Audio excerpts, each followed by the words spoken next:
And we are back here on the Skyhawk Sports Network. First guest joining us today, head coach of the UT Martin men's basketball team. Ryan Ritter joins Chris and myself, Davis Gregory here. Skyhawks wrapped up the season in the OVC tournament. And what an incredible season it was, Coach, for you guys, winning the regular season title. And again, what a tough game against Morehead State, too. Guys never gave up in that one. Yeah, I mean, just, looking at the overall perspective of the season, a really special journey for our guys. And, ultimately Morehead got a chance to win the tournament. So outside of them, everyone feels a little disappointment at the end of the year. But, the guys had an incredible season, and just tough way to end it, but it always is. I mean, just recapping the year as a whole. I mean, we go into it, and I told you whenever we were talking before the game that it felt like ages ago that we were playing Evansville in December, and then we had the game against William Woods, and there were a lot of times where we sat back and thought, man, like, not like what's going on, but because we knew you all on the team would get it straightened out and everything, but there were those times, and then to see what this team formed into was really special. Yeah, and I think that's the beautiful journey of a season, and we've talked about it multiple times. So many people want to focus on the results and the end goal, but in reality, you got to embrace and enjoy the journey and the ups and the downs, and the whole year had its fair share of both.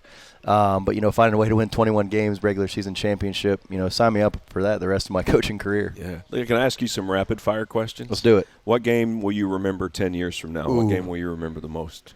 From this particular year, what game I remember? Tennessee State, home, last one. Cutting down the nets. Which game do you wish you had back? Last game of the year, Morehead State. Beyond that, what about during the season? Probably Eastern Illinois at home. Yeah. But it's hard to say that one because I think that one kind of made us made some changes that helped our season. So, obviously you want to win them all, but I think if you could take that one back, just didn't feel like we played our best basketball that night. What's one off-the-court memory that stands out? Oh, man, I don't know. I was just telling I was meeting with all these guys today, and just the amount of love we have for each other. I'd probably say, honestly, just hanging out at my house at the dude's probably preseason conditioning, swimming in the pool, watching these guys swim. And I'm not sure some of them know how to get to the deep end. We won't call them out. My last question is, how did this help you to grow as a coach, and what did this team teach you? That's a really good question.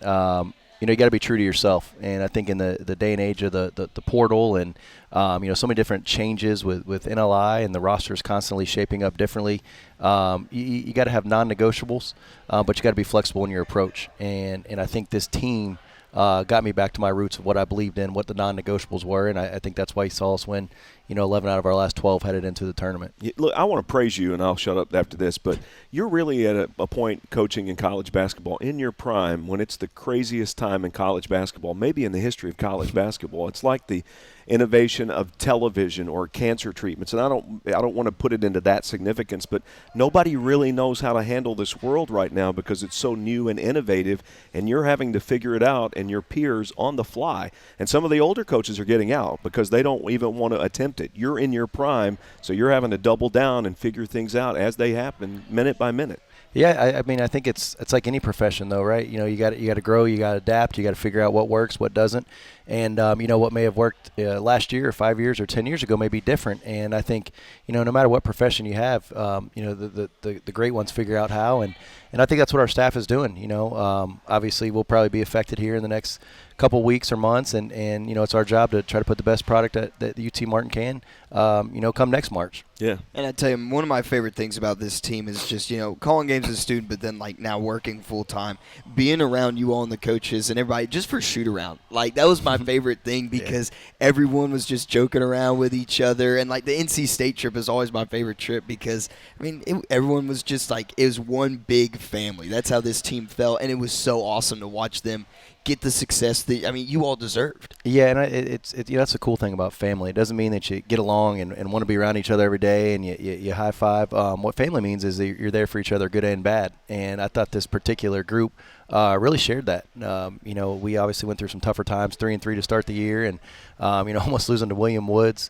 There's some times come back from Nice after a 30-point lost to Rice.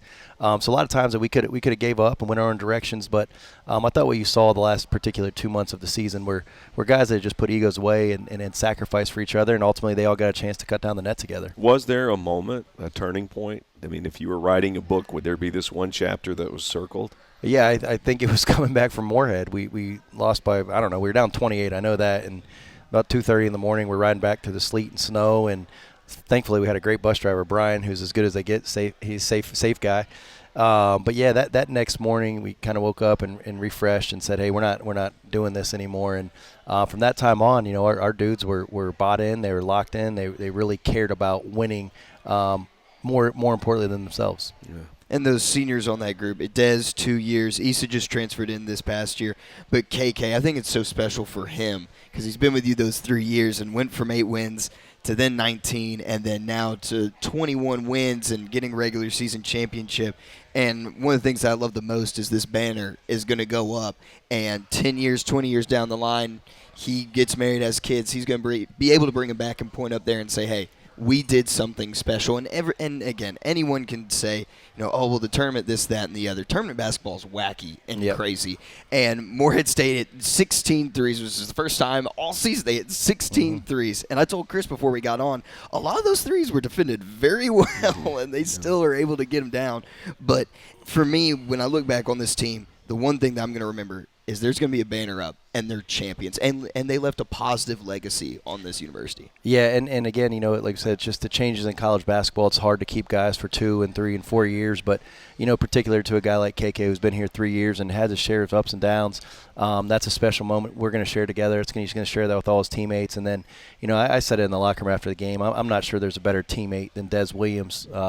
He needs to call his mom, Miss Barbara, and say, hey, thank you for teaching me how, to be a great teammate, because that's what this thing of life is all about. And then, the last piece of that senior group, Issa Muhammad, he came in with he was going to play a lot. I mean, that just is what it was. And he could have been selfish. He could have gone his own route and had his hand out. But, he's a guy that fit, and he cared about his teammates. He was a connector. He was a glue guy. And I think that's probably what makes it most sad is those 3 guys, they're not going to wear the jersey anymore. Does Dez always have that much energy? Oh, yeah. Wow. We called him the human Red Bull on one of the broadcasts because that's pretty much what he is. He's going at 150 miles an hour every single game. No doubt. That's just who Dez is. But so now, obviously, with the season ending, get a lot more time with the family, with the girls. I know that's going to be great for you. But also, what are some other things that are going to go down here in the off season? Well, unfortunately, I'm taking off tomorrow to recruit, and this next month is pretty big for us in terms of trying to get some guys in here to replace some really good players, and so this March and April has become a little different. It's a big time recruiting area now, and then when we get towards the end of May, you get a little time off, and then you're back to it June and July with the guys here for the summer. So. Just trying to rebuild our roster and try to go back to back next year. I guess with the transfer portal, where you would recruit high school players and a few transfers and JUCO players, like the pool is just so large now. It's got to be harder. Well, it's really become hard for high school, kids, and I almost feel bad for them because, you got a chance to take a 21, 22-year-old that's got 2 or 3 years of experience. You don't have time to wait around for the 17, 18, 19-year-old anymore. And just from first, or you're trying to retain your own roster, then you're going to go to the portal, then you're going to go to JUCO, then you're going to recruit high school. There's just so many options out there that, and then even when you do get them, it's a 1-year contract, and you try to treat them well, try to tell them the truth, and try to love on them, but. Does geography even matter anymore? It really doesn't at this point. I mean, you want to take care of the guys close to you. Obviously, we signed Brady Shoulders from an hour away, but the reality is just with social media and everything going on, geography is not as big a deal as it used to be. Mm-hmm. Hey, well, Coach, great season. Thank you so much for a wonderful year. We're looking forward to year number 4 with you. Thank you very much. Appreciate it. If I quit this season, I still be the greatest. Skyhawk Sports Talk Podcast is brought to you by Weekly Ford Nissan. And we're back here on Skyhawk Sports Talk. Davis Gregory here alongside Chris Brinkley. Now joining us, Kinley McCarn, All-OVC first teamer for UT Martin women's basketball. As the women's basketball team headed to the NCAA tournament for the first time in 10 years. Kinley, congratulations. Thanks so much for joining us. Thank you. So talking about this entire ride and everything, and everyone, for people that don't know, Southern Indiana unable to make the NCAA tournament because still ineligible because of the transition process to get into Division I. So UT Martin able able to get to the NCAA tournament.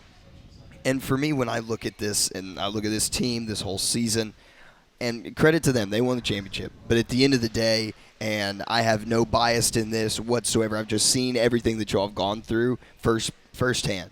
You all deserve to be able to get this ticket punch to go to the NCAA tournament.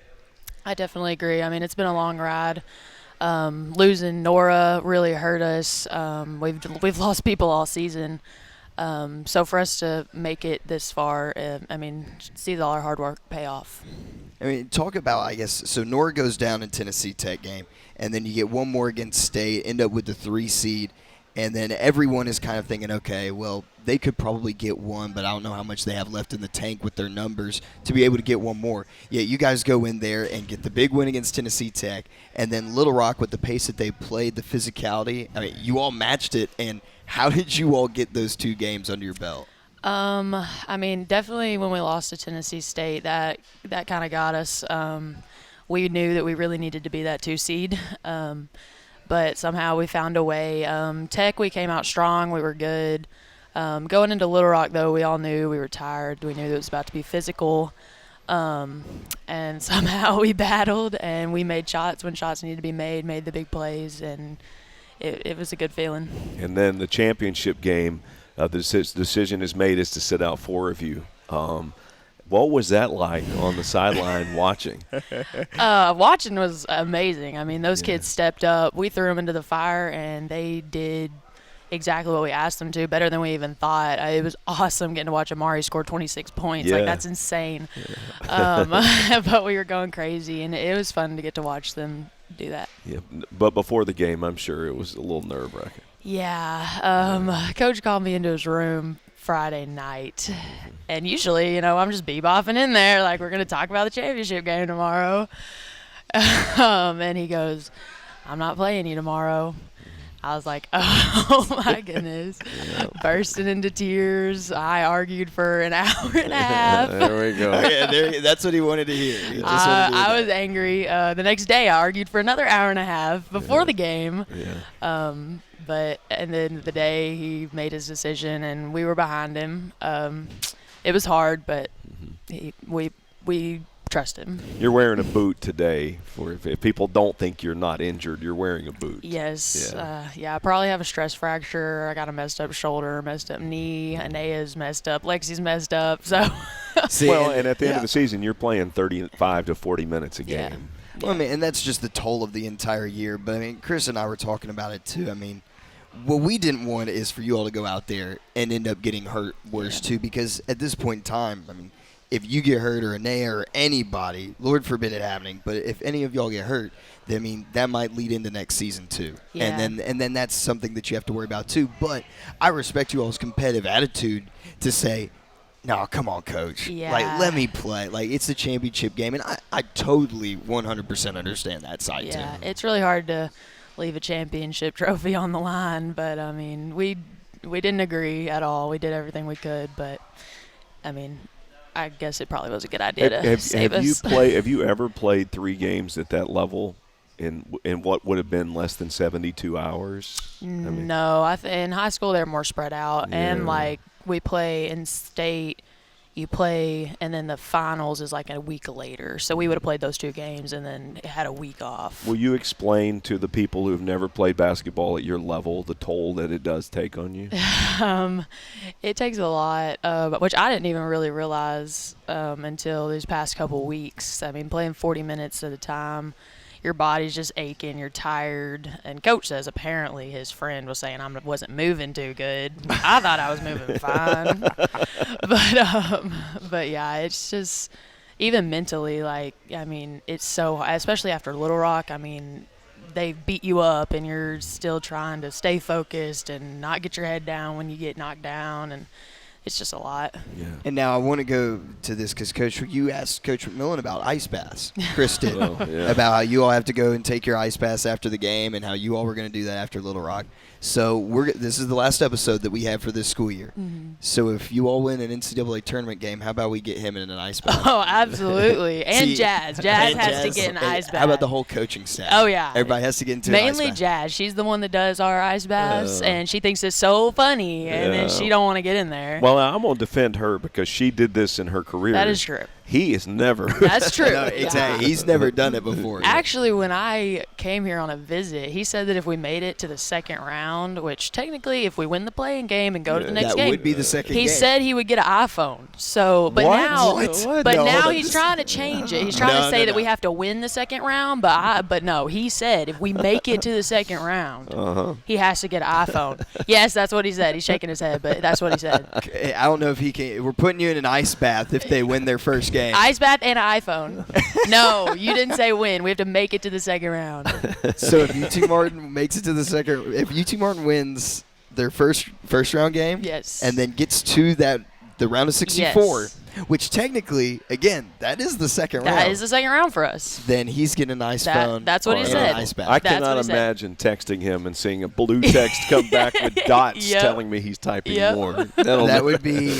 I don't know what society would do. I know. You wouldn't get any more of the smiley face text messages on your phone anymore. Yeah. Oh my Yeah. gosh! I don't know what would ever happen now.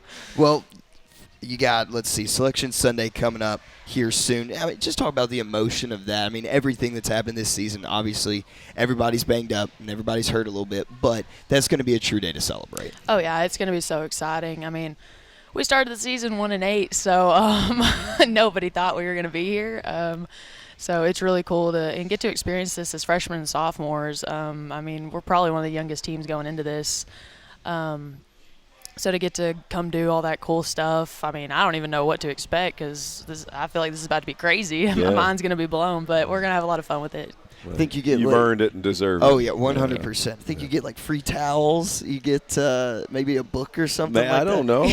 I'm excited to kind of see. I Me mean, we too. probably don't get the same stuff. We're Right. just happy to be on the flight. That's what it is. But again, you heard it here first. If UT Martin wins their game in the first round, Coach McMillan's getting in an ice bath, Yes. and then he's getting an iPhone. He's getting an iPhone. There we go. It's on record now. What? It's on record. It's on record. It's It's on on video. record. He's It's good. on video. We see the red light. It's recording. Well, Kinley, thanks so much for joining us. Go heal up, and we'll see you Selection Thank Sunday. you. If I quit this season, I still be the greatest. Skyhawk Sports Talk Podcast is brought to you by Weekly Ford Nissan. Heck if I And we're back here on Skyhawk Sports Talk. Davis Greger here, again, alongside Chris Brinkley. Now joining us, making his debut on the show, on the final show that we have. Oh, I didn't know it was that. His associate Saving coach. the best for last. Bill, That's right. That's what it is. Bill White joins us now here as UT Martin baseball going to have one more road game, 5-game road trip. First of all, 5-game road trips they're long. They take a toll on you with all the bus rides and everything like that. Yeah, and then this last one was pretty tough just for the fact of, we played Wednesday. You go to Florence. You're staying in a hotel that night. Thursday night, you hotel. Friday night, it rains out. You're in a hotel again. That's tough on the guys. Just sitting there with nothing to do for 3 days, and you go, all right, get it up, let's go. Yeah. And I mean, there was really nowhere to hit or practice because they played a game Thursday night. So it was kind of tough on them a little bit, but you live and you learn. Yeah, and that's what it is. Now, so, again, upcoming this week in Belmont, and then having one more series at home against Illinois State's conference play about to come up. But just talking to you, I guess, throughout your journey, third year here at UT Martin, correct? Yes. So third year here, what went into you coming over here and joining Coach Jenkins? I'd met Jinx. I lived in Auburn after I retired, so I'd met Jinx there, and then I'd kind of followed him, and we kind of became friends while he was at Auburn, and I followed him when he went to Charleston, and I would always keep up with kind of how he done and all that. And I got into coaching, and, he called and was like, hey, will you come help me in Martin? And I was like, I don't know. I got to call the boss and ask her. We just built a house in Auburn, and I went in there and asked her, was like, hey, you want to go try this Martin thing? And she was like, yeah. I was kind of shocked, but I was like, let's go live in the country. She's like, I was like, all right, let's do it. And, I like a challenge, and, not to say Martin's not a big challenge, but, from an aspect of like, hey, come in and look at the talent that was here and go, let's make it better. Right. Yeah. And, I mean, the jump has been made. I mean, really great season last year. And then the team back with some solid guys as well. And want to talk about, I've talked to Coach about how recruiting has gone and everything like that, how you all are targeting more junior college guys. For you were one of those guys, went to a community college, Yes. and then talking with you, I mean, growing up, I was an Auburn fan. Your whole family Auburn fans, Yes. too. And you had an opportunity to go to Auburn after community college, right? But Yep. you decided to go to Jacksonville State. So what went into that? Well, at that point, I could have went to Auburn, and I actually committed to Mississippi State. And then on my ride home, my uncle had called me, and the pitching coach at Jacksonville State, Skip Jones, was softball players with my dad. And, all the old guys used to play softball, and said, hey, will you ride by here and just listen to them? And I was like, well, I will, but I'm not going there. And then when I got there, they offered enough. And once you think about it and you talk to your advisor going, hey, look, this is what they're talking about, you can go to one of these big schools, and then there's 100 of you just vying for the Sunday job. Or you can go to a smaller school, be the Friday night starter, showcase yourself, and then you do what you're supposed to do. You can get drafted and go on. And it worked out great for me. Oh yeah, and I guess that's now. I mean, the pitch to these guys is, sure, somebody can go play at Tennessee, but also, what type of playing time are you going to get? I mean, you look at here, Alec Mills and then Caleb Hobson last year. They get drafted because they get playing time, and people are going to see your stats and your numbers and how good you are. That's the main thing, was getting Caleb, was talking to his dad and his uncle, was like, look, I've done this. Auburn had called him, Southern Miss had called him, and I'm like, look, that's great. I hope if he goes there that he gets on the field and he plays, but I've never seen anybody drafted off the bench. So, here you can come in here. We know you're a front-end guy. We know what kind of talent you can be. Come here, play every day, which he started off bad. I think he was hitting like 200. Anywhere else, you're on the bench. Where here, it's like, hey, dude, we need you. Oh, yeah. You got to pick it up. So he did, and the rest was history. I think it's pretty neat, too. You as a recruiter lived that life. So, you know it firsthand.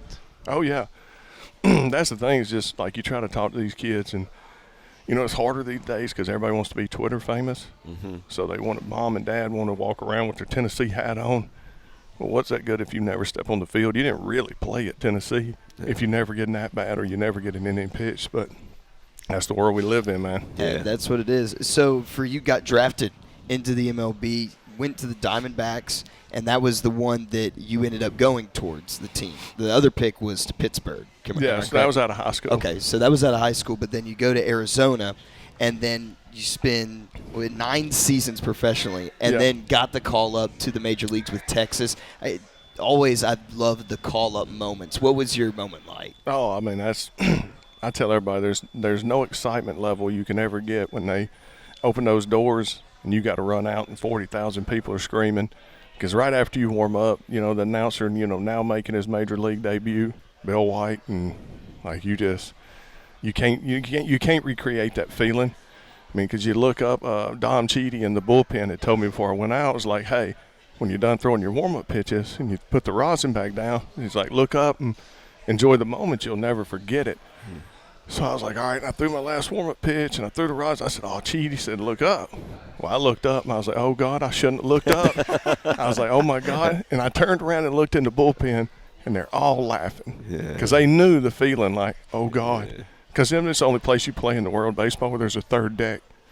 So you're so used to playing with them 2 decks. Mm-hmm. Then you look up and you got to keep looking up. And you're like, oh boy, I don't know if I'm meant for this. So you're looking at them and they're all looking at you. And they're screaming because that guy's like making your major league debut. So everybody was in Arlington. So everybody stood up, everybody's screaming. Like you can feel the vibrations in the ground under your feet, and you're just like, oh boy. Did you ever settle down to the point where that became normal, or did you always just appreciate? No, once you got the first out, you're just like, oh heck, this is baseball. Yeah, it's the same game. It's just more people and a lot more money. Yeah, And that was going to be my question. You come out of the bullpen, you look up, you see everybody, and then you get out onto the mound. It's like, oh gosh. Oh no. What went through your mind? First batter you faced, and you just. You have to lock it in. Yeah, the first 2 batters I had to face were all-stars. So it was DeJesus and Mark Tian, the third baseman for the Royals. Wow. And DeJesus laced me back up the middle, and I was like, oh, God.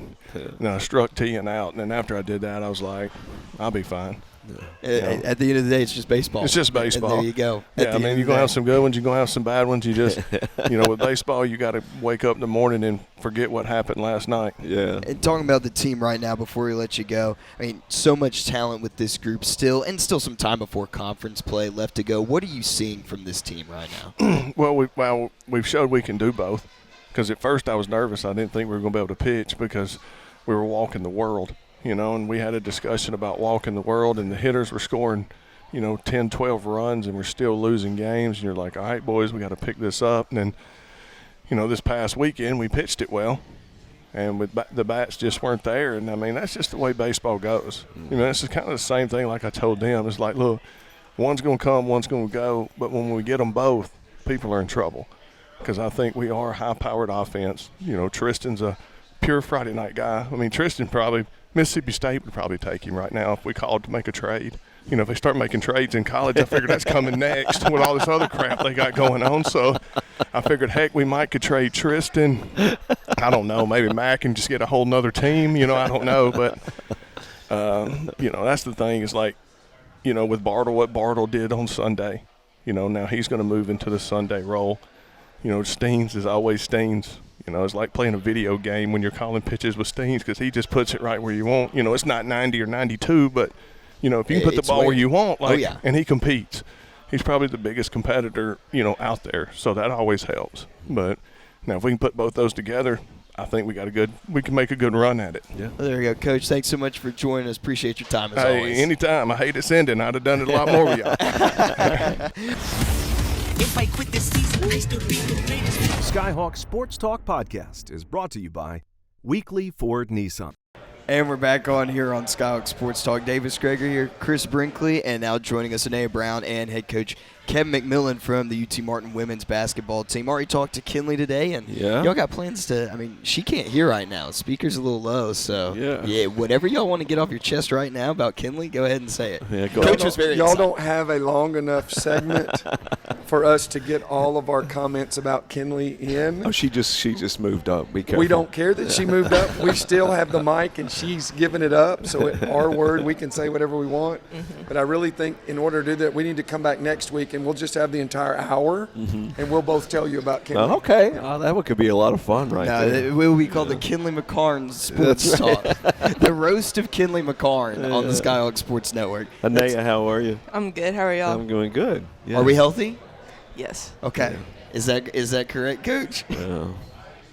Yeah, she's not sick. I don't think she's one that has a doctor's appointment this week. I think we have 4 doctor's appointments this week. I don't think she's one of them. Well, are you one of the doctor's appointments? I've already been to the doctor this morning. Okay. So I didn't give blood. So, yeah, I didn't count me, so that was 5. Oh, goodness gracious. I was about, God, we got everybody that's going to the doctor now. Yeah. But, of course, again, everybody, it felt like, was injured at one point in time. So it is good that we do have one healthy body. Yes. That is good. Yeah. We do have somebody. So going here to this first game in the tournament and talking with Chris about it, I guess during pregame before the game started, didn't have offensively. Tech just doubled you basically the entire game.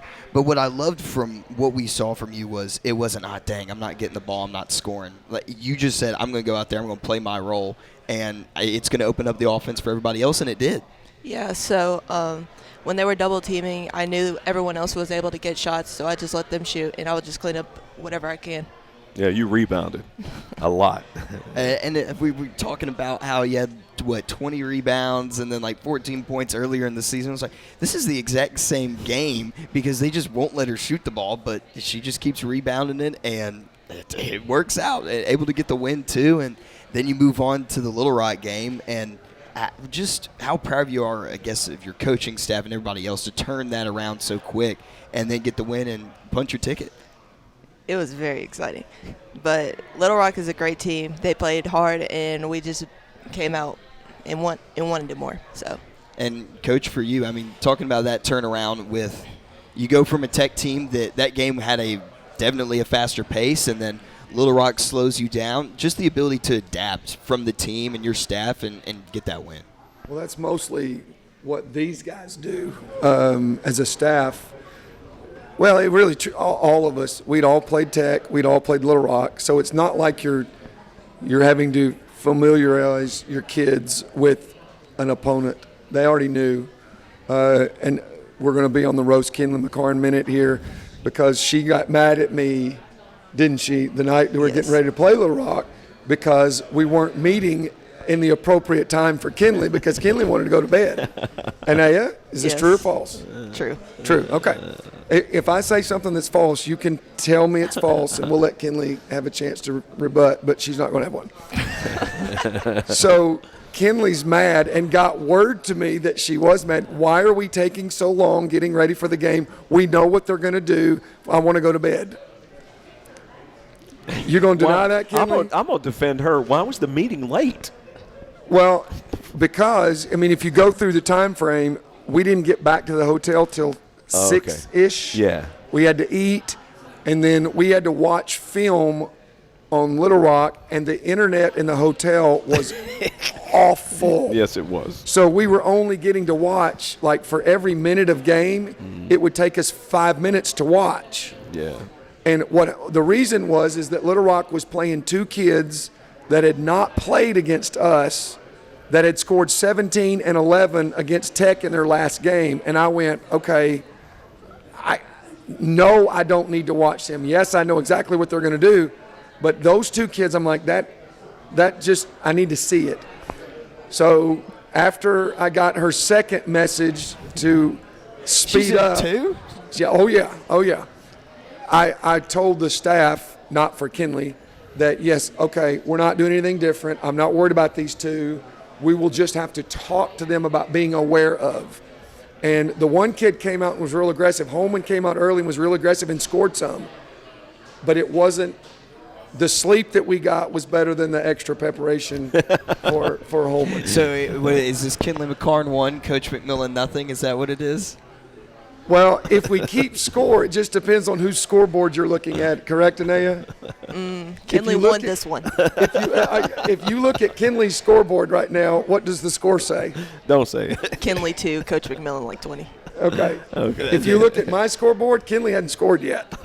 So it just depends on. That's your scoreboard. It just depends on whose scoreboard you're looking And at. Kinley doesn't get to give her scoreboard. So we have talked. no idea. We talked to her, and she got something in while you were over there. I don't know if you heard it, but she said that apparently there's a deal made that if you get to the second round, that you're getting an iPhone. She's stretching a promise that I made. The only one that really knows is Stacy, because I have said this for years. She's substituting the word weekend for round. Okay. And it's been weekend forever. She's saying round. What I told my staff in the office, because they all stopped and looked at me, and they said, Coach, Kinley thinks. Guys, we're in a staff meeting. I don't care what Kinley thinks. But they were like, you know what she's going to do. I'm like, I know what she's going to do. I can handle Kinley. And they were all like, better you than me. So anyway, I just told her, I said, the worst that would happen is I have two phones. That would be the worst that would happen. What about just two of those? I would I would get an iPhone. Because I said, you'll get an iPhone. If there's confusion and they can win a game, I think that's a big enough deal. At least I'm getting an iPhone. We never talked about it takes the place of. We just said, am I getting one? So at worst for them, I will have two phones. And I will use two phones. And anytime I talk to them, we'll be on that iPhone. That's cool. I like that. So that's the worst case scenario. And then what might happen is you like the iPhone better than the flip phone, and then you become a total iPhone. That could happen. Until Kinley McCarn graduates, you think I'm going to do that, Anaya? No. Until Kinley's gone, I'll never admit it if I do like the iPhone better. So the other thing was we talked to her about is that if you win that first, she might have been pushing. Well, actually, I kind of pushed her into it, so I'll kind of take a little bit of this. If you win the first round game, all the ice baths that they've had to take, you got to take an ice bath if they win the first I round. really think they want Jasmine to take one. That's what she said. I think they want Jasmine to take one because I think what Jasmine's doing to them are the things that I did to Jasmine. Oh, okay. So Jasmine is paying them back with the ice baths that I used to do for them. I used to walk up when they were taking theirs. See, I don't do it to them now. But I used to walk up when they were taking it, and we would be doing it in trash bins that we went and bought at Walmart, and the girls would get down in them from their waist down. Well, I would walk up and grab them and shake them while they were in it, and they all went. If you've ever been in an ice bath, once you get in it and are still, you get okay. But if anything jars or shakes, it's like starting all over again. Oh, Lord, I got hit with ice. As soon as I did that, they were grabbing ice, throwing at me, doing all this stuff. So I remember that. Is that what Jazz does to y'all?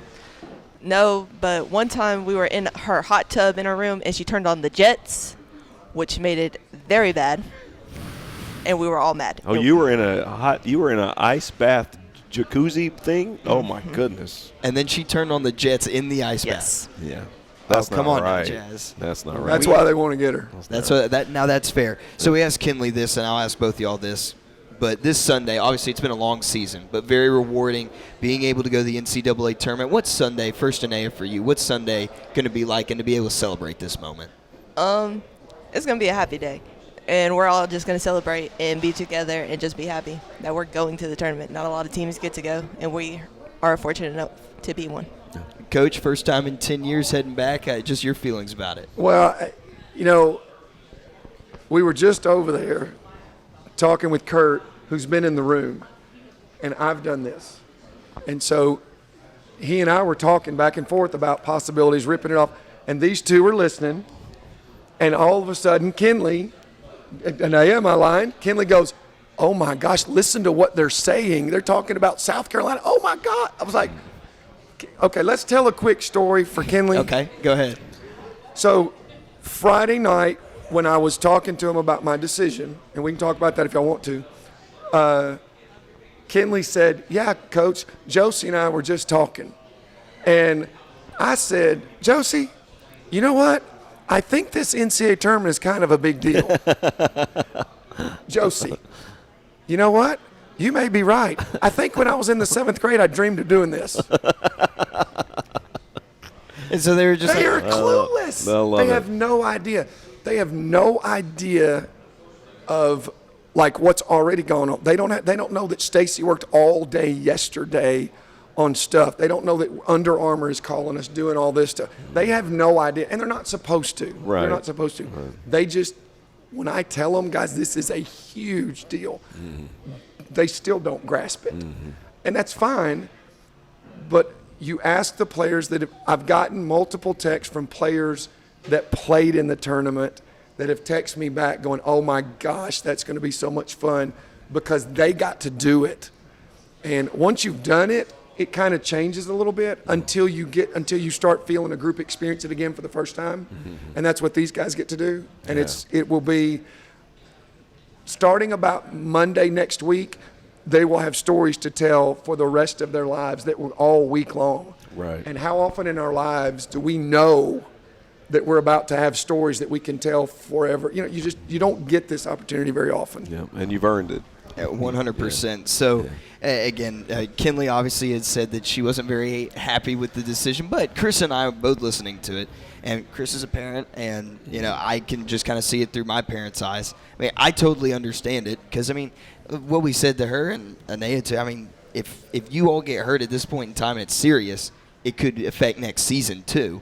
And you got to take that into account as well. Well, and you saw Love got hurt in the championship game. And again, you know, what I wish is anybody that doesn't like the decision or disagrees, that's fine. You be mad at me. Be upset with me. Don't put something out there on social media about UT Martin. Put it about Kevin McMillan because this was my decision. It wasn't theirs. They're still mad. And I'm glad that they're mad. Yeah. I didn't recruit them to be happy to not play in a game. Yeah. So it's fine that you're mad at me. It's fine. But I've said this, and I don't mean to belittle anybody. Sorry, I'm not on social media, but I guess if you're not sitting in this chair, you have no idea what you would do.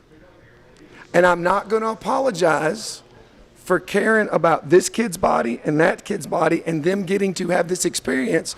I'm not going to apologize about me doing what I believe is right. If I'm wrong, I'm wrong. But if I believe that's what I'm supposed to do, their parents didn't send their kids here for me to go against what I believe is in their kids' best interest. And I picked up the phone and called their parents before I did it and let them know. And would I do it again? If they're this hurt, absolutely. If they're not hurt at all, it's a totally different question. So you just hope and pray that you don't ever have to be in this position. We've had a weird season, the strangest season that I think you got to go. Strangest season that I've ever been involved with, but it's kind of the culmination of 3 years of this. And so we had a strange tournament. I had to make a strange decision.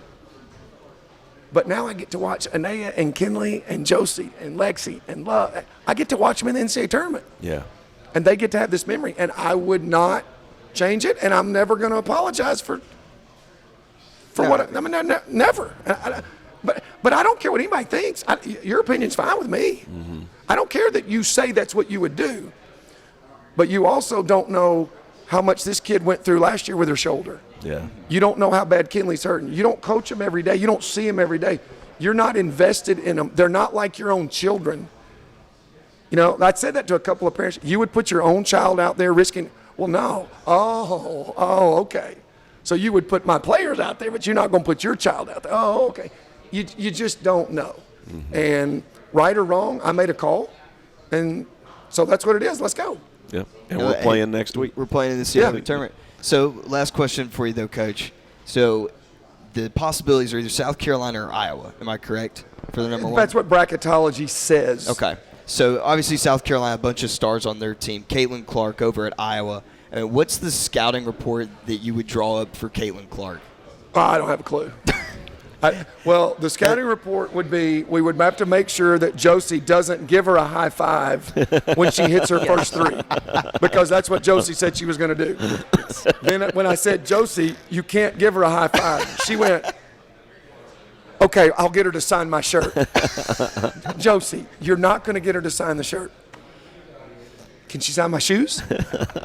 So the scouting report is we got to get a bunch of autographs from Caitlin. Okay. So that's the scouting report. Coach Anaya, thanks so much for coming on. We'll see you Selection Sunday. Yep. If I quit this season, I still be the greatest. Skyhawk Sports Talk Podcast is brought to you by Weekly Ford Nissan. And we're back on Skyhawk Sports Talk. This final show starting to come to a close. Our second to last guest joining us, Chase Thrasher, head coach of the UT Martin Rodeo team. As the UT Martin Rodeo, Chris, always an exciting time. Oh, I love it. That's about to come up, but still some business to handle beforehand with the East Mississippi Community College Rodeo coming up this weekend. Chase, second time on the show. Thanks so much for joining us. Thanks for having us. So season just starting to start back up again, and you get ready for this competition coming up this weekend, but really mainly wanted to talk about the UT Martin Rodeo coming up April 11th through the 13th. We've already got posters in here. I was in the office the other day. We have posters everywhere in there. So talk about the excitement that's starting to build with that coming up. So today we started ticket sales at 10 a.m. this morning. As of 12 o'clock or about 11:45, we was 50% sold out for Saturday night already. Hoping to pack the house out. It'd be great to pack it out all 3 nights. We got our Garrett Yergin, our announcer, coming back. He's 2-time announcer of the year in the PRCA now. Little change up in Funny Man. We got Dusty Myers, who's PRCA Clown of the Year. So rodeo royalty for both of them, if you will, coming this year. And as far as starting back up at East Mississippi, really excited about this semester.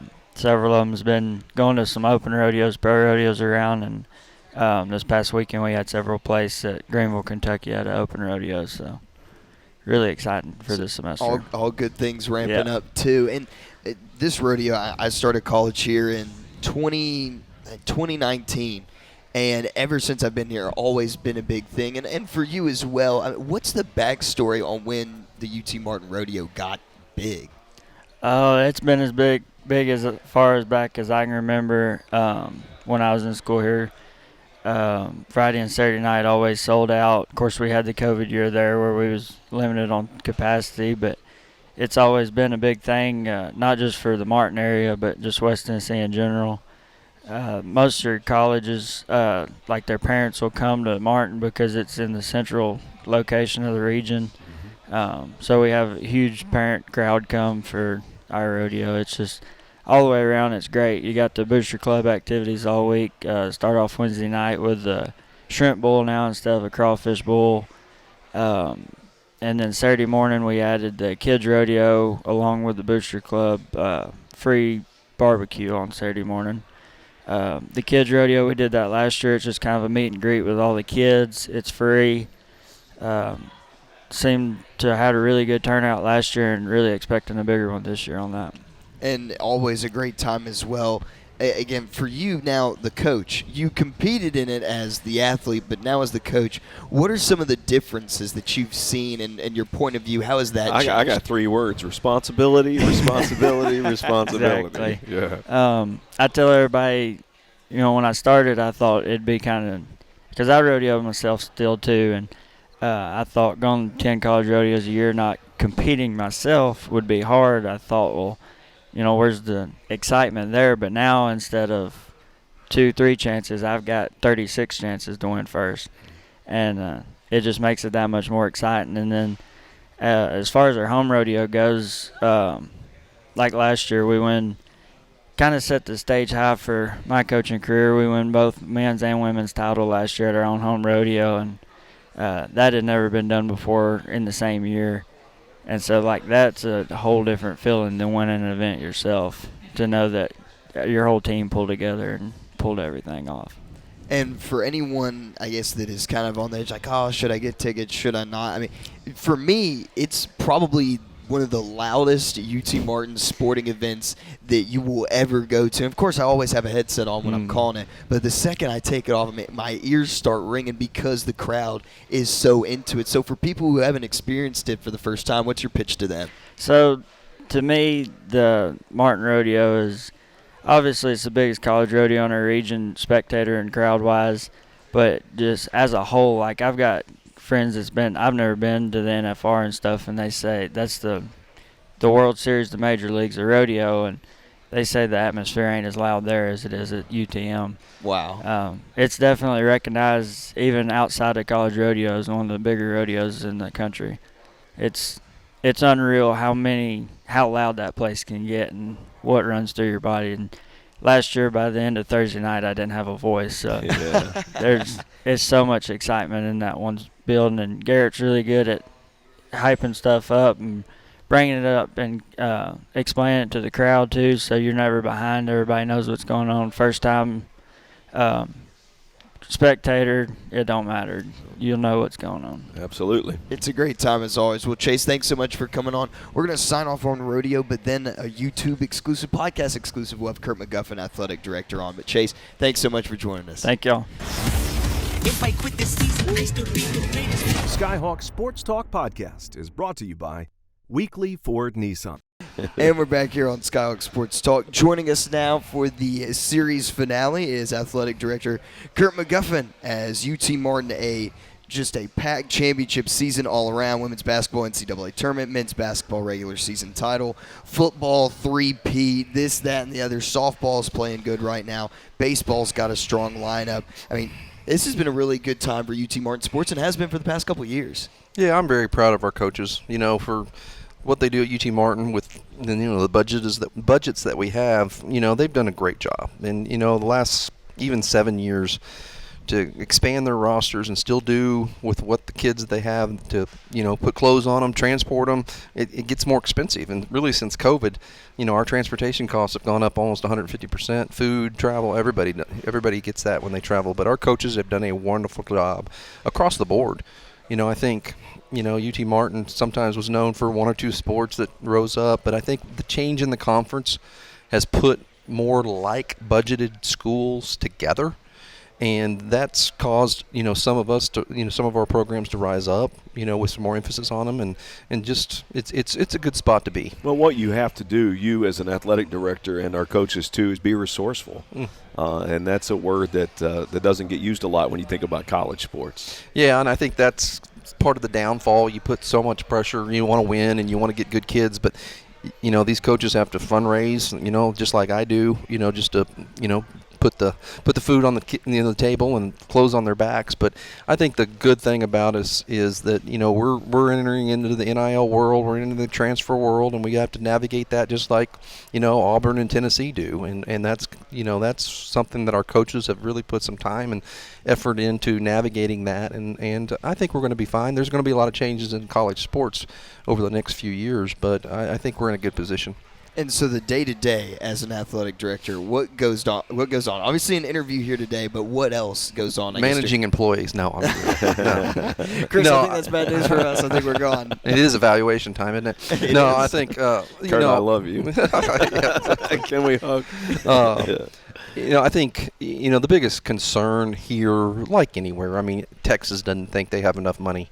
It is giving our student athletes everything we can so that they can be successful in the classroom, on the playing surface, and in life. But so it takes money, and that's the biggest concern about being an athletic director. We've got great administration that handles compliance and budgets and everything, but you've got to produce money, and you've got to find, especially in Martin. Martin's a great place to live, but we lack in corporate sponsorships and bigger donors probably as far as making the big impact for facilities. But you got to find creative sources of revenue, and I think using our facilities and creating more facilities will do that for us. And I think that's what's exciting. What we have planned in the next 3 to 5 years, or even starting this year with facilities, is going to be a game changer. Can you give us a hint on what? I know you can't just throw We've got a lot of everything out facilities. there. I mean, we haven't really projected them out there, but the baseball hitting facility's almost done, and then after the season for baseball, we're going to gut their field, level that surface, and put a drainage system in. It's always been an awful drainage thing. We talked about turfing it, but we don't really. We like to play on natural surface, and we got probably the best turf guy in the business handling those outdoor fields. Putting a new wall in there, and the NCAA is requiring you pad the fences. So baseball, you're putting about $2.5 million into that program over the next 18 months.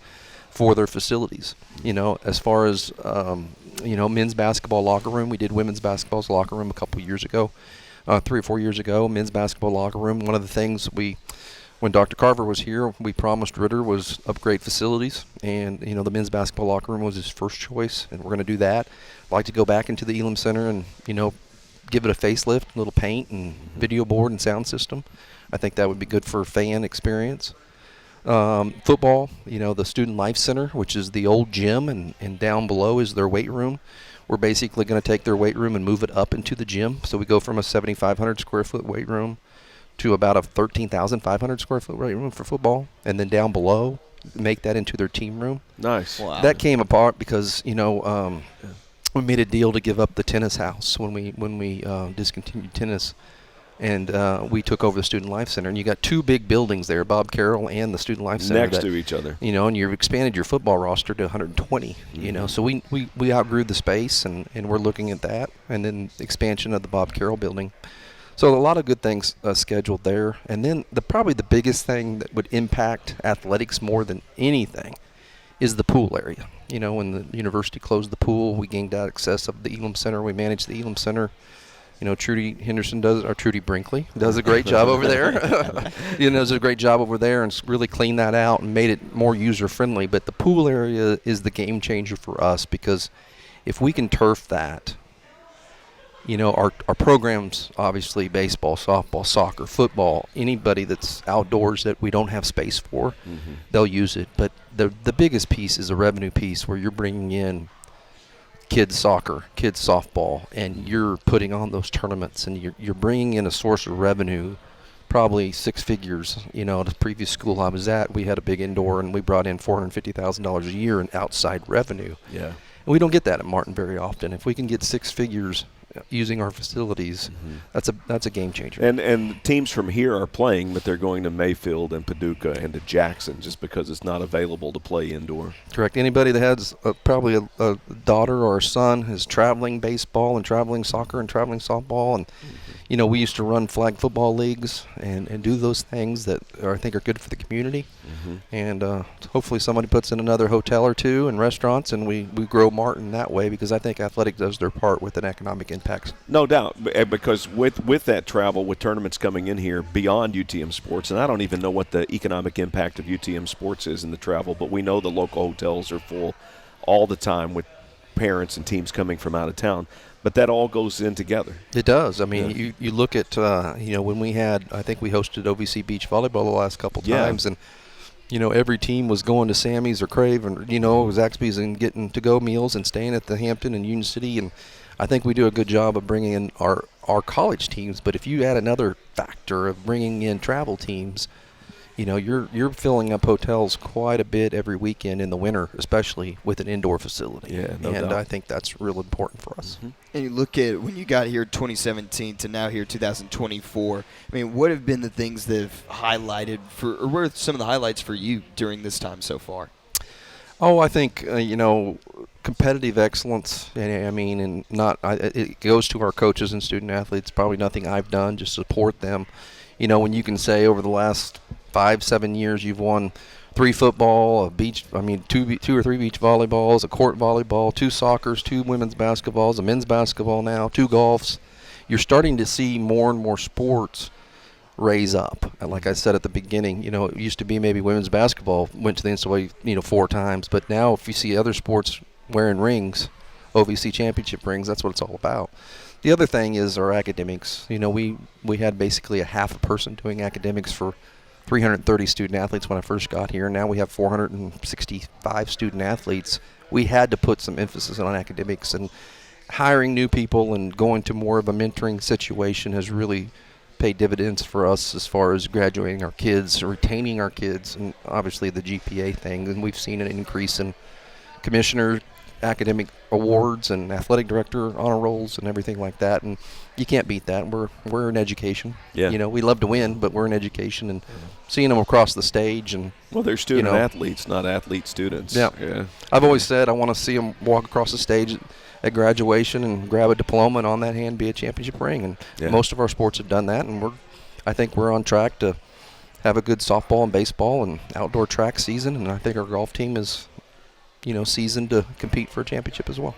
The future is bright for UT Martin. Well, thanks so much for joining us. And again, we will sign off now. Final episode, Chris, for everybody listening, everybody tuning in. Anything else you'd like to add before we sign off? It's been fun, and I guess it goes back to late August or September. It goes back to a week before Georgia. That was our first episode. So it has been. It has been a long time with all of our episodes that we put out. Again, if you want to go back and watch those, have them on a playlist here on YouTube. But just want to thank everyone for tuning Thanks in. to Zaxby's. Yes, thank you to Zaxby's for just their hospitality, bringing us in, treating all of our coaches, all of our people well. We greatly appreciate it. And we'll sign off now for Chris Brinkley, myself, Davis Gregory, our producer, Jared Davidson, and for every single one of our coaches that's joined us throughout this season. Thank you all so much for tuning in, and God bless from Zaxby's.